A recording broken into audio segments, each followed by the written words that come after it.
Accounting standard number 19 है segment reporting पर। Segment reporting किसे कहते हैं? एक ही कंपनी अगर एक से ज़्यादा प्रोडक्ट बना रही है, एक ही कंपनी एक से ज़्यादा प्रोडक्ट बना रही है तो प्रॉफिट कंपनी वाइज नहीं सेगमेंट वाइज चाहती है, मतलब प्रोडक्ट वाइज। जैसे रिलायंस कम्युनिकेशन अलग है, रिलायंस ट्रेंड्स अलग है, रिलायंस डिजिटल अलग है, रिलायंस फ्रेश अलग है। तो ये अपने अपने जो पर्टिकुलर बिजनेस है उन सभी की इनकम कैलकुलेट करना चाहे, ओवरऑल नहीं, इसे कहते हैं सेगमेंट रिपोर्टिंग। जो हम ऑडिटर्स होते हैं, जो ऑडिट रिपोर्ट बनाते हैं, उसमें एक लिमिट दे रखी है, जो फसल अपडेट होती है इसमें लिमिट दे रखी होती है कि अगर इतनी ज़्यादा इससे ज़्यादा टर्नओवर है उस पर्टिकुलर सेगमेंट की तो उसको आपको सेपरेट रिपोर्ट करना होगा। जैसे मान लीजिए कंपनी के बुक्स रिपोर्ट बनाती है तो हर एक की हम सेकेंड मान लीजिए कंपनी को मार्कर बना रही है और रजिस्टर भी बना रही है तो मार्कर के अलग रेवेन्यू दिखाएं, रजिस्टर के अलग दिखाएं, ये ज़रूरी नहीं। तो ऐसे किसी कंपनी में 1000 प्रोडक्ट भी होते हैं तो एक पर्टिकुलर लेवल है टर्नओवर का, लिमिट है, उस लिमिट से ऊपर अगर सेल जाती है तो आपको उसको सेपरेट दिखाना है, सेगमेंट वाइज रिपोर्टिंग करनी है, अदरवाइज नहीं करनी। तो अगर सेगमेंट रिपोर्टिंग क्वेश्चन कभी आया तो नहीं है आज तक, वरना मैं डेफिनेटली करवाता, बट बाई चांस अगर आए तो उसमें क्या करना होगा?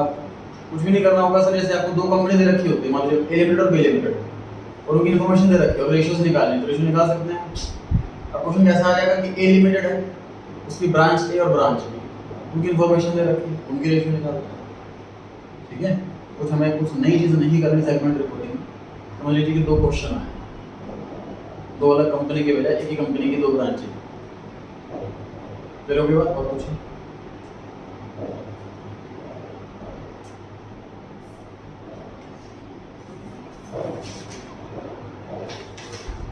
वापस आते हैं जी, एनपीओ पे ट्रू फॉल्स चल रहे थे हमारे। लास्ट कौन सा किया था? 21 किया था। 22 पे आ जाइए। 21 करना है।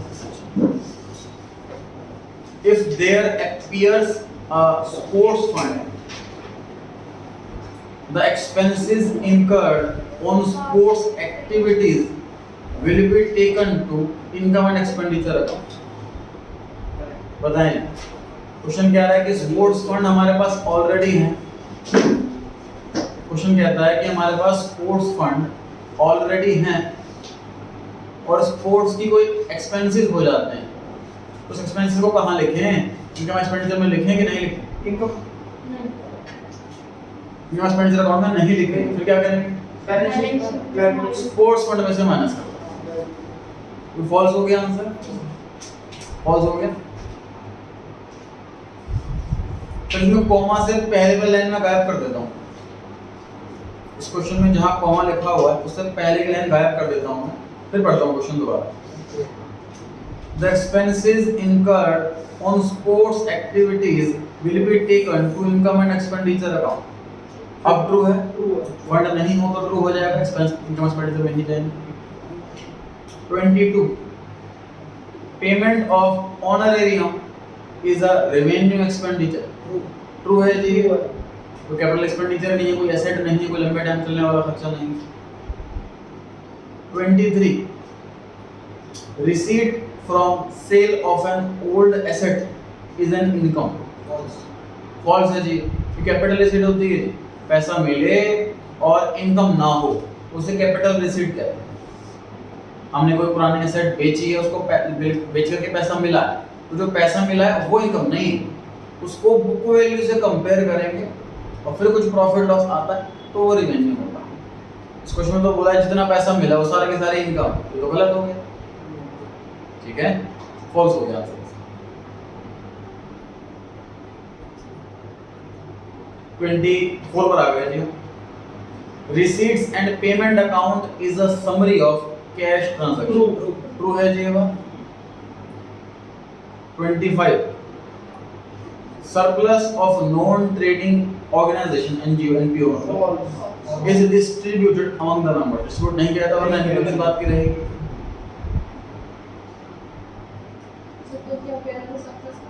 हाँ जी, कैपिटल फंड में ऐड कर देते हैं और उसी काम के लिए यूज किया जाता है हर साल। इनकम एंड एक्सपेंडिचर अकाउंट 26 पढ़ रहा है। Income and expenditure account is equivalent to the profit and loss account of a business enterprise. True है जी ये बात। Income expenditure account P account दोनों बिल्कुल सेम है, इक्विवेलेंट है, similar. 27 proceeds from the sale of old newspaper are taken as income। True है जी ये बात, क्योंकि पुराना न्यूज़पेपर जो होता है उसको हम एसेट ट्रीट नहीं करते, एक्सपेंस ट्रीट करते हैं। तो उसके बाद कुछ भी पैसा अगर मिलता है हमें तो वो revenue income. 28 only revenue nature items are shown in the income and expenditure account। True है। रेवेन्यू नेचर का मतलब ये ना सोचें कि सिर्फ रेवेन्यू मतलब इनकम लिखें। रेवेन्यू नेचर का मतलब रेवेन्यू एक्सपेंस और रेवेन्यू इनकम। रेवेन्यू एक्सपेंस का मतलब नॉर्मल एक्सपेंस, रेवेन्यू इनकम का मतलब नॉर्मल इनकम। कैपिटल एक्सपेंडिचर नहीं जो कि एसेट होता है, रेवेन्यू कैपिटल रेवेन्यू रिसीट नहीं जो कि लायबिलिटी होता है। ट्रू हो गई ये बात। फिल इन द ब्लैंक्स पर आ गए। Credit purchase of sports material is rupees 96,000, which is 80% of total purchase. The cash purchase will be, थोड़ा सा मैथमेटिक्स का क्वेश्चन आ गया। सर क्रेडिट परचेज जो है वो 96,000 है।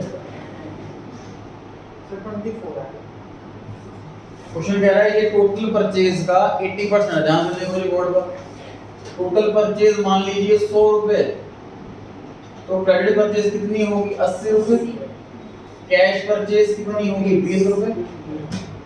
माइंड में क्या बात फिट करनी है जी, जो है उससे डिवाइड करो और जो चाहिए उससे मल्टीप्लाई करो। 96,000 क्या चीज है, 80 क्रेडिट परचेज 80 जो है उससे डिवाइड करो और जो चाहिए उससे मल्टीप्लाई करो। कैश परचेज मांगी तो 20 से मल्टीप्लाई करो, टोटल परचेज मांगी होती तो 100 से मल्टीप्लाई कर देते। 24,000 आंसर है।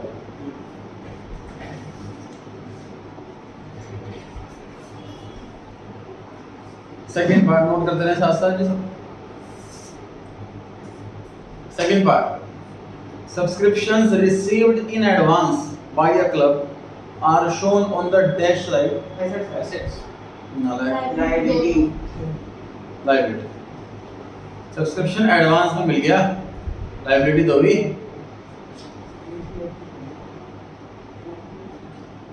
एसेट में कब आता है सब्सक्रिप्शन, जब लायबिलिटी को आउटस्टैंडिंग हो। आउटस्टैंडिंग का दूसरा नाम क्या यूज किया जाता है इस चैप्टर में, इस और क्या यूज किया जाता है तीसरा नाम arrears, subscription in arrears.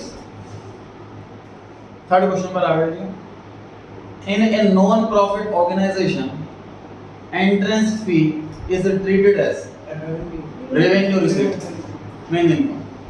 Sorry main income तो नहीं बट इनकम। एंट्रेंस फीस की जगह से यहाँ पे मान लीजिए लाइफ मेंबरशिप फी लिखा होता तो ब्लैंक में क्या लिखते, कैपिटल रिसीट। कैपिटल रिसीट का मतलब liability. Fourth question, excess of expenditure over income is dash from the capital fund। देखिए अगर इसके बाद ब्लैंक के बाद फुल स्टॉप होता फिर तुम डेफिसिट लिख देते कि सर एक्सपेंस ज्यादा है इनकम से तो वो डेफिसिट कहलाता। लेकिन आगे तो पढ़ो थोड़ी, वो डेफिसिट फ्रॉम कैपिटल फंड क्या लैंग्वेज बन रही है, डिडक्टेड। एक्सपेंडिचर ओवर इनकम इसका मतलब डेफिसिट हो गया, इज डिडक्टेड फ्रॉम कैपिटल। इसको कैपिटल फंड से डिडक्ट कर देते हैं, माइनस कर देते हैं।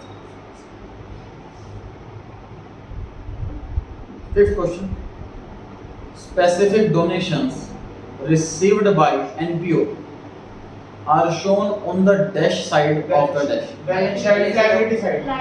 पहले ब्लैंक में क्या आया, लायबिलिटी, और दूसरे ब्लैंक में आया बैलेंस शीट। सर इस क्वेश्चन का मैं पहला वर्ड कट कर देता हूँ,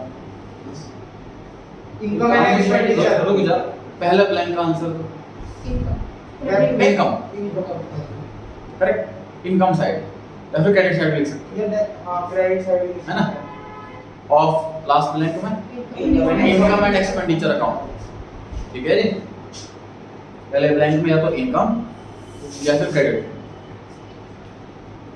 six question, receipt and payment account is real account, क्योंकि कैश का समरी होती है, कैश रियल होता है, एसेट होता है। Income and expenditure account is based on dash basis of accounting. जब भी बेसिस ऑफ अकाउंटिंग लिखा हो तो समझ जाओ दो ही ऑप्शन है, या तो कैश बेस या अप्रूवल बेस। बताओ जी, अप्रूवल बेस। तो क्वेश्चन में इनकम एक्सपेंडिचर कीजिएगा, अगर रिसीट पेमेंट अकाउंट लिखा होता तो कैश बेस आंसर आता। 8 income and expenditure account is equivalent to dash account of a trading organisation. Profit and loss account बिल्कुल सही है।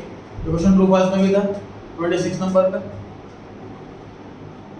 इनकम एक्सपेंडिचर अकाउंट बिल्कुल इक्वल है प्रॉफिट एंड लॉस अकाउंट के, जो ट्रेडिंग ऑर्गेनाइजेशन होती है, नॉर्मल ऑर्गेनाइजेशन बिजनेस प्रॉफिट वाले। If there appears a sports fund, the expenses incurred on sports activities will be shown in the dash of NPO. Correct. अगर sports fund है तो जो sports expenses है वो balance sheet में show किया। 10th question, donation जो specific purpose की होती है उसे शो कहाँ किया जाता है? Balance sheet. और कंप्लीट आंसर में बैलेंस शीट और लायबिलिटी साइड, और डिटेल आंसर हो गया बैलेंस शीट और liability side. 11th, debit side of receipt and payment account shows dash of NPO. बताइए।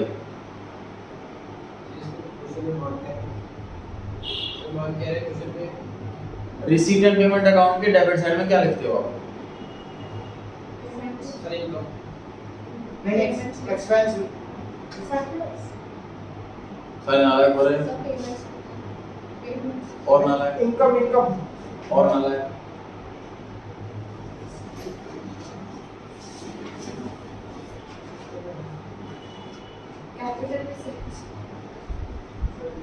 Capital expenses. पर्टिकुलर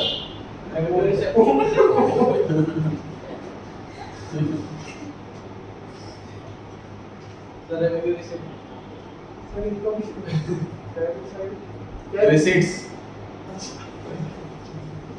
सर वही तो कैपिटल वाली। रेवेन्यू भी तो आती है।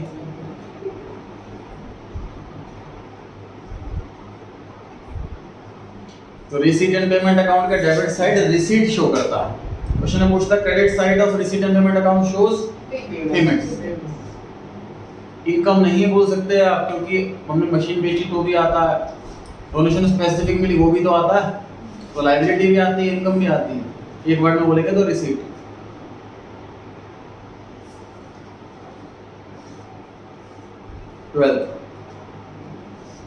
Not for profit organization does not prepare profit and loss account because of its नहीं social welfare. हाँ जी social welfare. Social welfare, non profit motive, है ना? कोई ऐसा कुछ नहीं कि यही वर्ड लिखना है आपको। 13th जी, life membership fees is capital. ठीक। 14th, capital fund is ascertained by preparing dash of NPO. Opening balance sheet. सही है, opening balance is ascertained by preparing opening balance sheet of NPO। कई बार question में सिर्फ income expenditure account मांगा होता है और बैलेंस शीट मांगी होती है, हमें वर्किंग नोट में ओपनिंग बैलेंस शीट बनानी पड़ती है कैपिटल फंड जानने के लिए। Income and expenditure account relate to dash of the accounting year, current accounting year. हाँ जी, साल के पर्टिकुलर एक डे में बनेगा, लेकिन वो किस साल से रिलेट करेगा, करंट ईयर से रिलेट करेगा।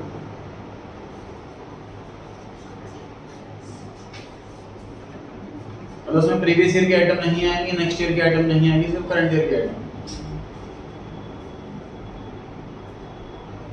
16th में dash account does not have opening balance, income and expenditure. Income and expenditure account.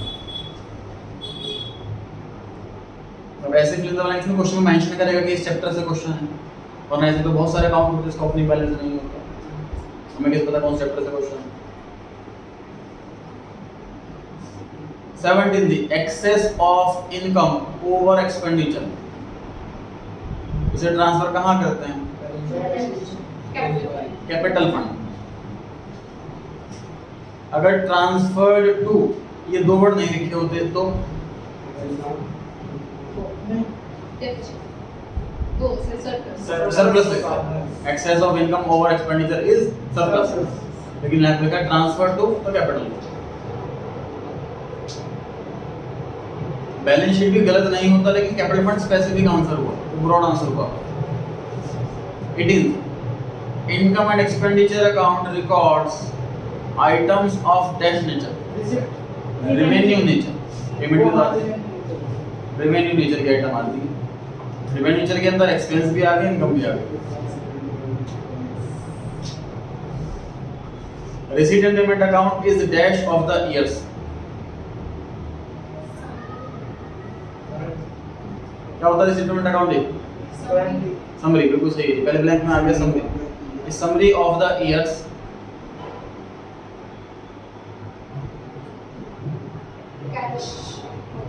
Cash transactions या फिर कैश एंड बैंक ट्रांजैक्शन ज्यादा अच्छा आंसर है। कैश और बैंक की सारी ट्रांजैक्शन की समरी होता है। तो पहले ब्लैंक में आ गया is summary of the years के बाद cash and bank transaction.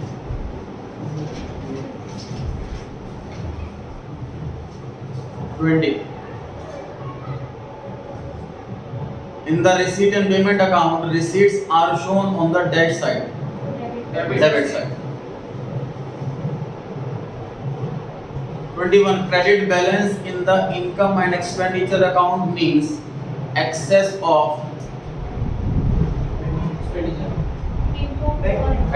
income over expenditure. अभी सिखाया था ना डेबिट बैलेंस क्रेडिट बैलेंस। तो क्रेडिट बैलेंस इनकम एक्सपेंडिचर मतलब क्रेडिट साइड बढ़ी, एक्सेस क्या है? इनकम है, expense, excess of income over expenditure. 22 income and expenditure account shows all dash receipts, revenue receipt बिल्कुल सही, and dash payments, revenue payments for an accounting year. इसी question में अगर इनकम एंड एक्सपेंडिचर की जगह रिसीट एंड पेमेंट अकाउंट होता तो capital shows all capital and revenue and capital and revenue, ऐसा लिखते हैं हम, क्योंकि उसके अंदर एसेट भी आती है, लायबिलिटी भी आती है, एक्सपेंस भी आता है और इनकम भी आता है। कैपिटल एंड रेवेन्यू दोनों लिखते हैं, रिसीट में भी और पेमेंट में। समझ आ गई बात? कैपिटल एंड रेवेन्यू रिसीट्स और कैपिटल एंड रेवेन्यू पेमेंट्स। पहले वाले ब्लैंक में कैपिटल एंड रेवेन्यू क्या बनेगा? ये all capital and revenue receipts. अगले वाले में कैपिटल एंड रेवेन्यू क्या बन गया? And capital and revenue payments. 23 पर आ गए थे। Income and expenditure account is prepared by dash concerns, social welfare, देखो not for profit concerns, not for profit ज्यादा सही आंसर है सोशल वाले से। इसके पीछे रीजन क्या है कि जो क्लब होते हैं वो सोशल वेलफेयर नहीं करते, बट वो एनजीओ है। एनपीओ, हाँ जी, एनपीओ ज्यादा परफेक्ट आंसर है। चलिए आगे 24। सर मैच फंड बुक्स में लिखा हुआ है 1000 रुपए का, मैच के एक्सपेंस हो गए 1200 रुपए, तो कितना अमाउंट था इनकम एक्सपेंडिचर अकाउंट के डेबिट में लिखे? 2000 रुपए डेबिट साइड में, 200 रुपए। हाँ सर 200। और बैलेंस शीट में 1000 आएगा कि 1200 आएगा? नहीं करेक्ट, नहीं आएगा। फंड खत्म हो गया ना सारा। इसके अमाउंट इंटरचेंज कर देते हैं एक बार, फंड बना देते हैं 1200 का और एक्सपेंस बना देते हैं 1000 के। तो इनकम अब बताओ इनकम एक्सपेंडिचर पे किस साइड आएगा? जीरो, कुछ भी नहीं आएगा इनकम एक्सपेंडिचर में नहीं आएगा और 200 पे लायबिलिटी बच जाएगी, क्योंकि फंड बचा हुआ। फंड। सिंपल सी बात है, क्या करना है हमें? सर हमें बैलेंस शीट में फंड में से एक्सपेंस माइनस करना और बचा हुआ आउटर कॉलम में लिखना। अगर नेगेटिव बच रहा तो बैलेंस शीट में लिखना ही नहीं है, इसे सीधे एक्सपेंडिचर पे ट्रांसफर कर देना। बार समझा था? जो क्वेश्चन में दे रखा है कि 1000 रुपए का फंड है और 1200 का एक्सपेंस हो गया, तो 1000 माइनस 1200 तो नेगेटिव 200 हो गया। बैलेंस शीट में नेगेटिव आइटम नहीं लिखनी, इसलिए बैलेंस शीट में कुछ भी नहीं आएगा, इनकम एक्सपेंडिचर में 200 रुपए का एक्सपेंस आएंगे। अब बात करते हैं अमाउंट इंटरचेंज की। ये सर फंड है 1200 और एक्सपेंस हुए सिर्फ 1000, फंड बचा हुआ है 200 रुपए, तो 1200 माइनस 1000 आउटर कॉलम में 200 रुपए आ जाएंगे, इनकम एक्सपेंडिचर में कुछ भी नहीं आया।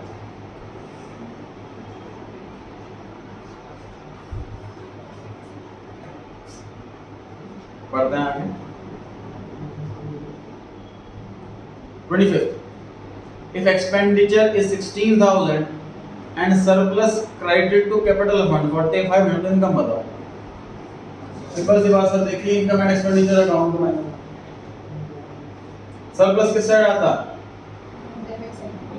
Credit side, sorry debit side, debit side आता है सरप्लस, और एक्सपेंडिचर 16,000 डेबिट साइड, और इनकम पूछिए 20,500 20,500 बैलेंस।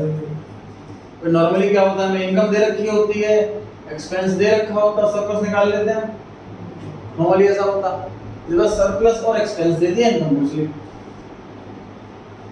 ठीक है। मिसलेनियस क्वेश्चंस पर आ रहे हैं जी। पहला, रिसीट एंड पेमेंट अकाउंट का ओपनिंग बैलेंस नहीं होता, स्टेटमेंट को करेक्ट करना होता है। तो या तो हम ऐसे करेक्ट कर सकते हैं कि receipt and payment account has opening balance with cash and bank, या फिर रिसीट एंड पेमेंट अकाउंट की जगह लिख दें इनकम एंड एक्सपेंडिचर अकाउंट। दोनों में से किसी भी तरीके से हम सही कर सकते हैं, ठीक है। Second, identify the odd one. चारों में से तीन में कुछ सिमिलैरिटी है, एक कुछ अलग सा है, वो अलग सा ढूंढना क्या। ऑप्शन ए में लिखा है जी no opening balance, option B में लिखा है जी रियल अकाउंट, ऑप्शन सी में लिखा है जी no not accompanied by balance sheet, मतलब बैलेंस शीट से सीधा लिंक नहीं है, ऑप्शन डी में लिखा है जी revenue and capital receipt and payment. तो ध्यान से हम क्या करेंगे, जिस चैप्टर में उस चैप्टर में हम अकाउंट से रिलेट करने की कोशिश करेंगे। ये कौन से अकाउंट की बात हो रही है, तो नोटिस करें जी, जो पहले हम सोच लेते हैं शायद इनकम एक्सपेंडिचर अकाउंट की बात हो रही है, तो पॉइंट नंबर ए बिल्कुल सेटिस्फाई हो रहा है, ओपनिंग बैलेंस नहीं होता। ऑप्शन बी सेटिस्फाई नहीं हो रहा, ऑप्शन सी सेटिस्फाई नहीं हो रहा, इनकम एक्सपेंडिचर से बैलेंस शीट में जाता है, कंपनी होता। ऑप्शन डी भी सेटिस्फाई नहीं हो रहा, इनकम एक्सपेंडिचर की बात तो नहीं हो रही। बात करते हैं जी रिसीट एंड पेमेंट अकाउंट की। उसमें sir option number A no opening balance ये गलत है, बी सूट कर रहा है, रियल अकाउंट होता, सी सूट कर रहा है ये कम बैलेंस शीट से लिंक नहीं होता उसका डायरेक्ट, और डी भी सूट कर रहा है रेवेन्यू रिसीट एंड कैपिटल में से। ऑप्शन ए ही जो अलग है और बी और सी और डी अलग है, ए आंसर हो गया। अगर आप इनकम एक्सपेंडिचर अकाउंट के पॉइंट ऑफ व्यू से देखोगे तो भी आंसर समझ में आ जाएगा, क्योंकि ए सूट कर रहा है उसमें और बी सी डी सूट नहीं कर रहे, तो वो अलग हो गया, और एक पर्टिकुलर ऑप्शन अलग है ना। ऑप्शन नंबर ए ऑड वन आउट है, चाहे receipt and payment account mind में रख के चलो, इनकम एक्सपेंडिचर अकाउंट माइंड में रख के चलो। Third question, why is subscription outstanding at the beginning subtracted from the amount of subscription received? मतलब क्वेश्चन में ये बेसिकली है कि हम इनकम एक्सपेंडिचर अकाउंट में कितना आता है वो कैलकुलेट कर रहे हैं। देखिए subscription account by receipt and payment to balance BD outstanding और टू इनकम एंड एक्सपेंस, ये निकालना है हमको। तो इसको हम ये माइनस करेंगे, इसको तो ये आएगा टोटल ऑफ क्रेडिट माइनस इसको ये आएगा। क्वेश्चन ये पूछ रहा है कि इसमें से हम ये माइनस क्यों करते हैं, ये जानने के लिए। अकाउंट से क्वेश्चन हमें सॉल्व करने से मैक्सिमम उसमें दिमाग नहीं लगाना पड़ता, एडल्स वाले में दिमाग लगाना पड़ता है, वो इजी हो जाता है, इसलिए हमने अकाउंट से क्वेश्चन करा। क्या इसमें एडलेस वाले तरीके से पूछा हुआ कि हम लेस क्यों करते हैं? तो देखिए ये ओपनिंग बैलेंस आउटस्टैंडिंग क्या दिखा रहा है कि ये इनकम पिछले साल की है बट पिछले साल पैसा नहीं मिल पाया, इसलिए हमने इसको एसेट बोल दिया। तो उसका पैसा इस साल मिल गया होगा, तो ये इस अमाउंट के अंदर इंक्लूडेड होगा, इसलिए इसको लेस करते हैं। आंसर क्या बना कि this amount relates to previous year income. The balance, the beginning outstanding balance relates to income of previous year. Answer लिख सकते हैं आप, because subscription outstanding at the beginning is an income of previous year.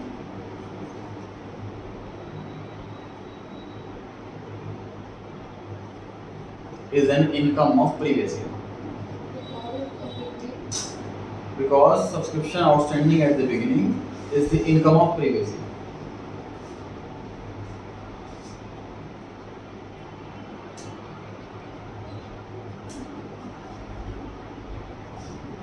पढ़ेंगे आगे।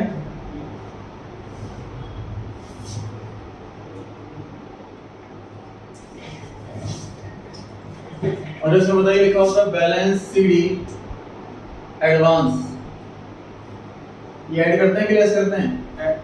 Less. ये भी less करते हैं। रीजन पूछा होता तो क्या देते हैं आंसर? आंसर बनाओ, जैसे मैंने अभी आंसर लिखवाया वैसे आंसर बनाने की कोशिश करो। मतलब नेक्स्ट ईयर का दे दिए, मतलब ये हमारे लाइब्रेरी एक्सप्लेन नहीं करना आपको, आपसे मतलब मैं थ्योरेटिकल आंसर पूछ रहा हूं, मुकेश आंसर पूछ रहा हूं। एग्जाम में क्या लिखोगे, क्या सेंटेंस लिखोगे, आंसर बनाने की कोशिश करो। मीनिंग आप सबको पता है, लॉजिक सबको पता रखा है, तो आपको अभी भी सेंटेंस लिखवाया था ना, बिल्कुल उससे मिलता जुलता आंसर बनाने की कोशिश करें। सर इस अमाउंट की इनकम नेक्स्ट ईयर, बिल्कुल सही आंसर है जी। Advance at the end is subtracted from subscription received because this is the income of next year. भाई ये वाला अमाउंट कौन सी चीज है? ये वाला अमाउंट सर वो है जो इनकम नेक्स्ट ईयर की है बट इसी साल रिसीव हो गया, तो ये अमाउंट इसके अंदर इंक्लूड होगा, इसे इसको हटा दें, ये नेक्स्ट ईयर समझ पा रहे हैं? बाकी दो आइटम बच गए, सिर्फ खत्म कर लेते हैं। पाई बैलेंस बीडी ब्रैकेट में एडवांस, ये प्लस करते हो कि माइनस करते हो? ये प्लस करते हैं। वजह आंसर बनाने की कोशिश कर रहे थे।